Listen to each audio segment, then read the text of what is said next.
പോളിനോമിയൽസിലെ question ആണ് അഥവാ ബഹുപദങ്ങൾ എന്ന് പറയുന്ന ചാപ്റ്ററിലെ ഫസ്റ്റത്തെ ചോദ്യമാണ്. Write the second degree polynomials given below as the product of two first degree polynomials. Find also the solution of the equation p of x equal to 0 in each. ചുവടെയുള്ള രണ്ടാംകൃതി ബഹുപദങ്ങളെ ഒന്നാംകൃതി ബഹുപദങ്ങളുടെ ഗുണനഫലമായി എഴുതുക. ഓരോന്നിലും p of x equal to 0 എന്ന സമവാക്യത്തിന്റെ പരിഹാരങ്ങളും കാണുക. ഇതിൽ ഓരോന്നും നമുക്കൊന്ന് ചെയ്യാം. അപ്പൊ നമ്മളോട് പറഞ്ഞിട്ടുള്ളത് ഇതിൽ ഓരോന്നിനെയും രണ്ട് ഫസ്റ്റ് ഡിഗ്രി പോളിനോമിയലിന്റെ പ്രൊഡക്റ്റ് ആക്കിയിട്ട് എഴുതാനാണ് പറഞ്ഞിട്ടുള്ളത്. അതേപോലെ അതിന്റെ സൊല്യൂഷനും കാണണം. അതെങ്ങനെ ചെയ്യുന്നതെന്ന് ചോദിച്ചു കഴിഞ്ഞാൽ നമുക്ക് രണ്ട് സംഖ്യകൾ കണ്ടുപിടിക്കണം. ആ രണ്ട് സംഖ്യകൾ എങ്ങനെ വരണ്ടേന്ന് ചോദിച്ചു കഴിഞ്ഞാൽ ആ രണ്ട് സംഖ്യകൾ കൂട്ടുമ്പോൾ എക്സിന്റെ കൂടെ ഉള്ള -7 കിട്ടണം, ഗുണിക്കുമ്പോൾ കോൺസ്റ്റന്റ് ആയിട്ടുള്ള 12 കിട്ടണം. ഓക്കെ, കൂട്ടുമ്പോൾ എക്സിന്റെ കൂടെയുള്ള -7 കിട്ടണം, ഗുണിക്കുമ്പോൾ 12 കിട്ടണം. ഇങ്ങനെ വരുന്ന രണ്ട് നമ്പറുകളാണ് നമുക്ക് കണ്ടുപിടിക്കേണ്ടത്. അപ്പൊ 12ന്റെ ഫാക്ടേഴ്സ് കാണാൻ പോവാണ് ഞാൻ. ഏതൊക്കെ സംഖ്യകൾ ഗുണിക്കുമ്പോഴാണ് 12 കിട്ടണം നോക്കുക. 1 × 12 12 ആണ്. പക്ഷെ 12 ഒന്ന് കുറച്ചാലോ അല്ലെങ്കിൽ 12ലേക്ക് ഒന്ന് കൂട്ടിയാലോ നമുക്ക് ആരെ കിട്ടില്ല? 7 കിട്ടില്ല. അപ്പൊ അടുത്തെടുത്തു 2 × 6 12 ആണ്. 6ലേക്ക് 2 കൂട്ടിയാലോ അല്ലെങ്കിൽ 6ന്ന് 2 കുറച്ചാലോ നമുക്ക് എന്ത് കിട്ടില്ല? 7 കിട്ടില്ല. അപ്പൊ അടുത്തത് എടുത്തു 3 × 4. 3 × 4 ചെയ്യുമ്പോൾ 12 ഉണ്ട്. 3ക്ക് 4 കൂട്ടുമ്പോൾ നമുക്ക് 7 കിട്ടുന്നുണ്ട്. അപ്പോ 3ക്ക് 4 കൂട്ടുമ്പോൾ 7 കിട്ടുന്നുണ്ട്, നമ്മളെ സംഖ്യ ആയിട്ടോ. പക്ഷെ ഒരു പ്രശ്നം എന്താന്ന് ചോദിച്ചു കഴിഞ്ഞാൽ ഇവിടെ തുക -7 ആണ്. അതേപോലെ ഗുണനഫലം +12 ആണ്. ഗുണനഫലം എപ്പോഴാണ് മക്കളെ 12 വരിക? ഒന്നുകിൽ രണ്ടും നെഗറ്റീവ് ആയിരിക്കണം, അല്ലെങ്കിൽ രണ്ടും പോസിറ്റീവ് ആയിരിക്കണം. സമ്മ് നെഗറ്റീവ് വരുന്നുണ്ടെങ്കിൽ ഒന്നെങ്കിൽ രണ്ടും നെഗറ്റീവ് ആയിരിക്കണം, അല്ലെങ്കിൽ വലുതിന്റെ സൈന് നെഗറ്റീവ് ആവണം. അപ്പൊ നമുക്ക് ഇവിടെ രണ്ടിനും നെഗറ്റീവ് കൊടുക്കാം. -3 × -4 രണ്ട് നെഗറ്റീവ് ഗുണിക്കുമ്പോൾ പോസിറ്റീവ് ആവും. രണ്ട് നെഗറ്റീവ് കൂട്ടുമ്പോൾ സംഖ്യകൾ കൂട്ടിയിട്ട് ആ നെഗറ്റീവ് ചിഹ്നം തന്നെ ഇട്ട് കൊടുക്കണം. അപ്പൊ നമ്മളുടെ നമ്പറുകൾ ഏതൊക്കെയാ? -3ഉം -4ഉം. ഓക്കെ, അപ്പോ ഇനി ഈ സെന്ററിനെ ഞാനൊന്ന് സ്പ്ലിറ്റ് ചെയ്യാൻ പോവാണ്. x² -7x ഞാൻ എങ്ങനെ എഴുതി?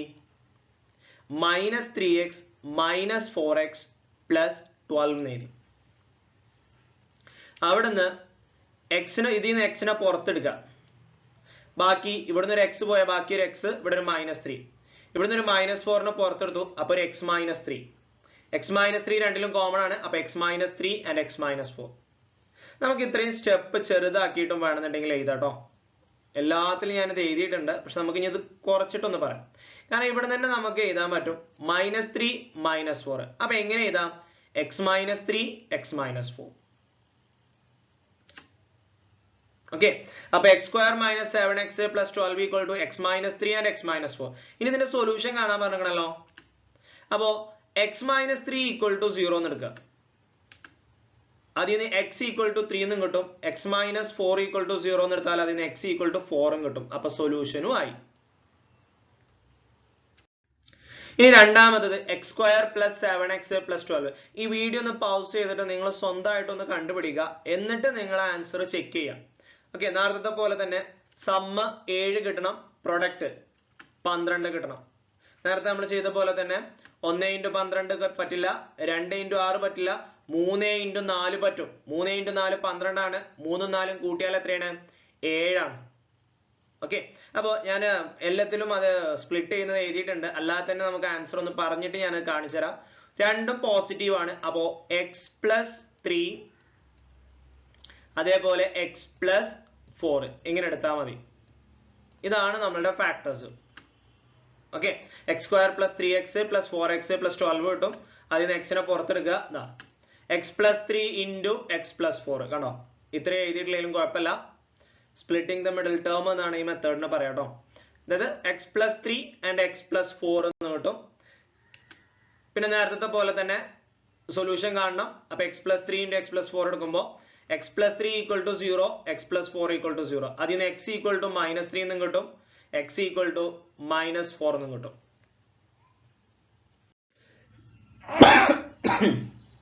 അടുത്തത് ഇവിടെ ഏതൊക്കെയാ സമ്മും പ്രൊഡക്റ്റും വരണ്ടേ? തുകയും ഗുണനഫലവും. തുക -8 വരണം, ഗുണനഫലം 12 വരണം. അപ്പോ 1 × 12 പറ്റില്ല, കാരണം 12ക്ക് 1 കൂട്ടിയാലോ കുറച്ചാലോ 8 കിട്ടില്ല. 2 × 6 പറ്റും, കാരണം 2ലേക്ക് 6 കൂട്ടിയാൽ 8 കിട്ടും. 6ഉം 2ഉം 8 ആണ്. നേരത്തെ പോലെ തന്നെ തുക മൈനസ് ആണ്, ഗുണനഫലം പോസിറ്റീവ് ആണ്. ഗുണനഫലം പോസിറ്റീവ് ആണെന്നുണ്ടെങ്കിൽ ഒന്നെങ്കിൽ 2ഉം പോസിറ്റീവ് ആവണം, അല്ലെങ്കിൽ 2ഉം നെഗറ്റീവ് ആകണം. അപ്പൊ നമുക്ക് ഇവിടെ 2നെയും നെഗറ്റീവ് ആക്കിയിട്ട് എടുക്കാം. -2 × -6 +12 ആണ്. -2ഉം -6ഉം കൂട്ടിയ -8 കിട്ടുകയും ചെയ്യും.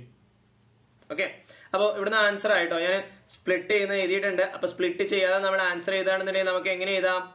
x -2 പിന്നെ ഏതാണ് x -6, കാരണം രണ്ടും ഒന്ന് -2 ഒന്ന് -6 ആണല്ലോ അല്ലെ. അപ്പൊ x² - 2x -6, x നെ പുറത്തെടുക്കുക.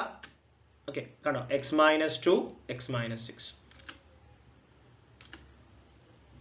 അടുത്തത് x -2 × x -6, അതായത് x -2 = 0 അല്ലെങ്കിൽ x -6 = 0. ഇതിന് x = 2 എന്ന് കിട്ടും, അല്ലെങ്കിൽ x = 6 എന്ന് കിട്ടും. അടുത്തത് നാലാമത്തത് x² + 13x + 12. ഇവിടെ തുക 13 കിട്ടണം, പ്രൊഡക്റ്റ് 12 കിട്ടണം. പെട്ടെന്ന് പറയാൻ പറ്റും 1 × 12 ആണ്. 12ക്ക് 1 കൂട്ടിയ 13 ആണ്. അപ്പോ 1 +1 ആണ്, +12 ആണ്. അപ്പോ x + 1 അതേപോലെ x + 12. ഇനി നമ്മൾ സ്പ്ലിറ്റ് ചെയ്താലോ അതന്നെയല്ലേ കിട്ടുക, നമുക്കൊന്ന് നോക്കാം. ആണോ, രണ്ടിനെയും സ്പ്ലിറ്റ് ചെയ്തു. x² x + 12x, രണ്ടിന്ന് ഒരു x നെ പുറത്തെടുത്തു. ആണോ, ഇതിൽ നിന്ന് രണ്ടിന്ന് ഒരു x നെ പുറത്തെടുത്തു. ബാക്കി ഇവിടെ x² ഒരു x ഉണ്ടാവും, ഇവിടുന്ന് x പോയ 1 ഉണ്ടാവും. 12നെ പുറത്തെടുത്താൽ ഇവിടെ x ഉണ്ടാവും, ഇവിടെ ഒരു 1 ഉണ്ടാവും. പിന്നെ x + 1 x + 12. Then x + 1 × x + 12 = 0. അതിന് x + 1 = 0, x + 12 = 0. അതിന് x = -1, x = -12 എന്ന് കിട്ടും. അഞ്ചാമത് x² + 12x -13 എന്നാണ്. അപ്പോ ഇവിടെ സമ്മ 12 വരണം, കൂട്ടുമ്പോ 12 കിട്ടണം, ഗുണിക്കുമ്പോ -13 കിട്ടണം. ഏതൊക്കെയായിരിക്കും? 1 × 13 ആണ് അല്ലെ. ഇനി ഗുണനഫലം നെഗറ്റീവ് വരണം എന്നുണ്ടെങ്കിൽ ഏതെങ്കിലും ഒരെണ്ണം നെഗറ്റീവ് ആകണം. അപ്പൊ 1ന് നെഗറ്റീവ് കൊടുക്കുവോ 13ന് നെഗറ്റീവ് കൊടുക്കുവോ? 1ന് കൊടുക്കുവോ അതോ 13ന് കൊടുക്കുവോ? അതിന് തുക നോക്കണം. തുക പോസിറ്റീവ് ആണ്. തുക പോസിറ്റീവ് വരണം എന്നുണ്ടെങ്കിൽ വലിയ സംഖ്യ പോസിറ്റീവ് ആകണം. അപ്പോ 1ന് നെഗറ്റീവ് കൊടുക്കണം. അപ്പോഴാണ് 13ന്ന് 1 പോയാൽ 12 കിട്ടുക. ഓക്കെ, അപ്പൊ -1 × 13 -13 ആണ്. ഗുണനഫലം -13. -1 + 13 വലുതിൽ നിന്നും ചെറുത് കുറച്ച് വലുതിന്റെ ചിഹ്നം. ഇപ്പൊ നമുക്ക് ഫാക്ടർ കിട്ടിയതൊക്കെയാ? x - 1 ഒന്ന് മൈനസ് ആണെന്ന് പറഞ്ഞു. then x + 13. ഏതൊക്കെയാ? x - 1 x + 13. ഇനി സ്പ്ലിറ്റ് ചെയ്യുമ്പോൾ നമുക്ക് അങ്ങനെ തന്നെ കിട്ടുക. ഇതിൽ നിന്ന് രണ്ടൊന്നും ഒരു x നെ പുറത്തെടുക്കും, ഇതിൽ നിന്ന് രണ്ടൊന്നും ഒരു 13നെയും പുറത്തെടുക്കും. അപ്പോ x - 1 കോമൺ ആയി. then x - 1 x + 13. ഓക്കെ, ഇനി സൊല്യൂഷൻ കാണണം. x + 1 = 0 എന്ന് എടുക്കും, x + 13 = 0. അതിന് x + 1 അല്ല, x - 1 കേട്ടോ. x - 1 = 0. അപ്പൊ x = 1 എന്ന് കിട്ടും, x = -13 എന്നും കിട്ടും. Then last one, x² - 12x -13.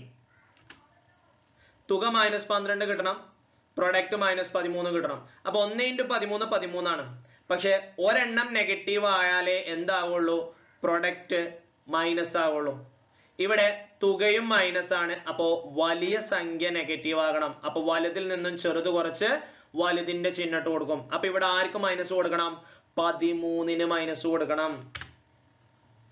1 × -13 -13. 1 + -13 വലുതിൽ നിന്നും ചെറുത് കുറച്ച് വലുതിന്റെ ചിഹ്നം. 13ന്ന് 1 പോയാൽ 12, വലുത് നെഗറ്റീവ്. ഓക്കെ, അപ്പൊ ഇനി സ്പ്ലിറ്റ് ചെയ്യാതെ തന്നെ ഞാൻ എഴുതാൻ പോവാണ്. ഏതൊക്കെയാ വരിക? നിങ്ങൾക്ക് തന്നെ പറയാൻ പറ്റും ഏതൊക്കെയാ?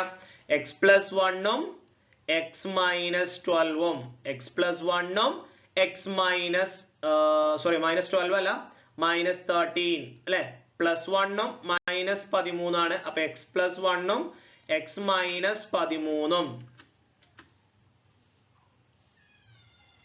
ആണോ? എക്സ് പ്ലസ് 1 ഉം എക്സ് മൈനസ് 13. ഇനി ഇതിന്റെ സൊല്യൂഷൻ കാണണം. സൊല്യൂഷൻ കാണുമ്പോൾ x plus 1 equal to 0, x minus 13 equal to 0.